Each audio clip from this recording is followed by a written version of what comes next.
U.S. politics as Joe Biden takes over from him and becomes the 46th President of the United States of America. Alongside Biden would be Kamala Harris, who would become the first woman to become America's Vice President. She'll become the first female Vice President and the first black woman and person of South Asian descent to hold the role. Her rise is historic in any context.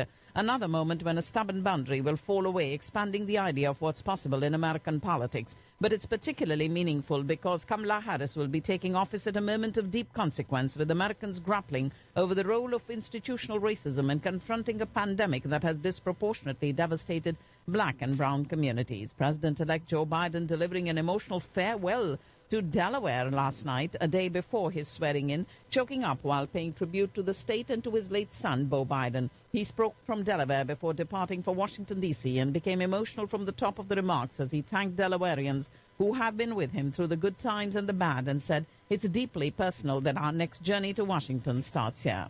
A dozen members of the United States National Guard were removed from duty in Washington, D.C. ahead of President-elect Joe Biden's inauguration. In his first hours as president, he will today aim to strike at the heart of President Trump's policy legacy, signing a series of executive actions that reverse his predecessor's orders on immigration, climate change, and handling of the pandemic. Joe Biden will sign 17 executive actions after he's sworn in as president today, undoing policies but put in place by outgoing President Trump and making his first moves to the pandemic and climate change. He will set to issue several measures today aimed at rolling back some of the restrictive immigration policies put in place by President Donald Trump, and some reversals will be immediate while other policies will take much longer to unravel, but they will include travel and visa bans, interior enforcement, census counts, the border wall, restoring asylum and refugees.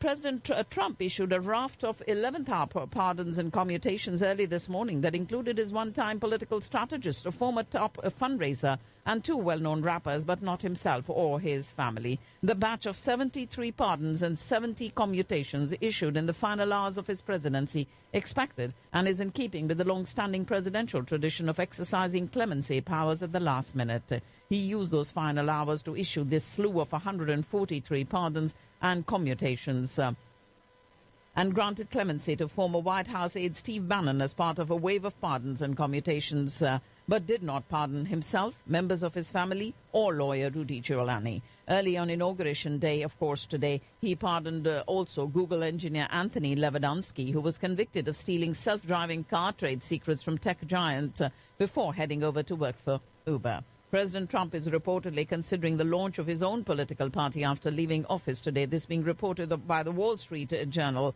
saying he would like to call it the Patriot Party. Senate Republican leader Mitch McConnell explicitly placed blame on President Trump for the deadly riot at the Capitol, saying the mob was fed lies and that the president and others provoked those intent on overturning Democrat Joe Biden's election. The United States has reported at least 400,000 deaths from COVID-19 since the pandemic began, according to data compiled by the Johns Hopkins University as of yesterday. That U.S. death toll from the coronavirus has eclipsed 400,000 yesterday in the waning hours in office for President Trump, whose handling of the crisis has been judged by public health experts a singular failure. President-elect Joe Biden kicked off the inaugural events on the eve of his swearing-in with the memorial ceremony honoring COVID-19 victims, the national moment of unity and remembrance, as the event was dubbed on the Biden inaugural site, took place yesterday.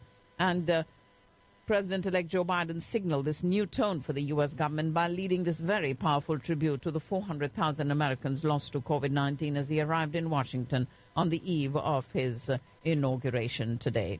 He will order the U.S. to rejoin the World Health Organization, and he will begin the formal process of the U.S. to rejoin the Paris Climate Agreement. He will be reversing President Trump's controversial policy restricting travel for nations from several Muslim-majority countries. Iran today imposed sanctions on President Trump and a number of members of his administration over their alleged role in support of terrorism. And the United States exempted aid groups, the United Nations, the Red Cross, and the export of agricultural commodities, medicine, and medical devices from its designation of Yemen's Houthi movement as a foreign terrorist organization. Hundreds of thousands might starve to death in Ethiopia's Tigray region, as clean water supplies are running short in Ethiopia's northern Tigray region, where a conflict has left infrastructure damaged and looted, equipment stolen, and a dam inoperative. A fire followed by an explosion at an ammunition warehouse at a naval academy in western Libya has killed 3 people, including 2 officers. The UN chief is urging the departure of all foreign fighters and mercenaries from Libya by this Saturday, and that as called for in the ceasefire agreement signed by the warring sides after years of fighting split the oil-rich North African nation into 2. Chechnya's Kremlin-backed leader said his forces have killed 6 suspected militants, including a warlord accused of organizing a suicide attack at a Moscow airport. The European Union called on incoming President Joe Biden to form a new founding pact with the European workers on issues such as peace, security, prosperity, freedom and human rights. The UK coronavirus strain has been detected in at least 60 countries, according to the World Health Organization, as Britain's COVID-19 death toll approaches 100,000. Home Secretary Priti Patel today said the numbers were horrendous, but it was not the time to look back at the government's possible mismanagement of the crisis in London. Theresa May has accused Boris Johnson of surrendering Britain's global moral leadership in her most outspoken attack to date on her successor. Ladies and gentlemen, you're listening to the World News on Radio Caravan. And grocery stores, gas stations and other shops reopening this morning in a quake-hit Indonesian city where debris still covered streets and searchers continue to dig in the rubble for more victims. Thailand's government today filed a criminal complaint of defaming the monarchy against a banned opposition politician after he criticized the country's COVID-19 vaccine strategy. Olympics organizers are unwavering on holding the coronavirus-delayed Games in Tokyo this year, but can't rule out staging it without spectators. The Trump administration has determined that China has committed genocide and crimes against humanity in its repression of Uyghur Muslims in its Xinjiang region, as U.S. Secretary of State Mike Pompeo delivered an embarrassing blow to Beijing a day before President-elect Joe Biden is to take office. With hours left in Donald Trump's presidency, China's foreign ministry took aim at its chief U.S. antagonist, lying and cheating Secretary of State Mike Pompeo, they said, and said it would seek cooperation with the incoming administration of Joe Biden. A partial lockdown imposed on the Chinese capital with 1.6 million residents banned from leaving Beijing. India does hope that the incoming Biden administration will stand by its commitments on China, South China Sea, Taiwan or Indo-Pacific at large, but New Delhi is not dependent on the U.S. for handling the PLA on land frontiers.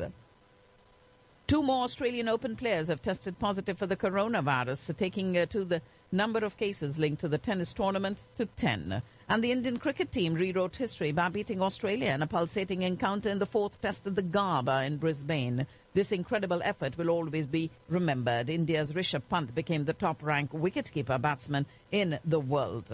And India reporting over 13,000 new COVID-19 cases, almost 17,000 discharges and 162 deaths in the last 24 hours, the lowest number of daily coronavirus infections in over 7 months. And Kerala accounting for nearly 45% of all the fresh cases recorded in the country yesterday. And on the 3rd day of the COVID-19 vaccination program in Delhi, healthcare workers scheduled to be injected turned up at the city's 81 centers. The 10th round of talks between the central government and farmers' representatives over the contentious agricultural laws is being held today at the Vigyan Bhavan, and a delegation of farmer leaders has arrived as the Supreme Court today came down heavily on farm unions for casting aspersions on the neutrality of the court-appointed panel of experts which was formed to end the deadlock on the new farm laws. The issue of the proposed tractor rally on Republic Day by farmers protesting against the new farm laws is an executive domain, said the Supreme Court, after which the centre withdrew its plea seeking an injunction against such a march on the 26th of this month. Leaking of official secrets of military operations is treason and those involved must be punished, said Congress leader A.K. Anthony today, referring to the purported WhatsApp chats of Republic TV editor-in-chief Arnab Goswami doing the rounds on social media. The Biden administration sees Pakistan as an essential partner in any peace process in Afghanistan and believes that continuing to build relationships with Pakistan military will provide openings for the United States and Pakistan to cooperate on key issues. The proud and valiant team of Nepalese climbers created history by sealing the mighty K2 in the life-threatening winter season. By all counts, they ought to have used some super skills to accomplish this very Herculean task. The government has nominated retired Lieutenant General Bilal Akbar as the new ambassador to Saudi Arabia, and this news out of Islamabad. And separate rallies have been held by different constituent members of the PDM, the 10-party opposition alliance seeking to oust the government in Islamabad, where a protest was held outside the headquarters of the Election Commission of Pakistan against what the PDM has called an unacceptable delay in the PTI foreign funding case. And ladies and gentlemen, this rally with PMLN Vice President Mariam Nawaz, where it said that the PDM parties had gathered to remind it of its constitutional obligations, and that in reference to the Election Commission of Pakistan.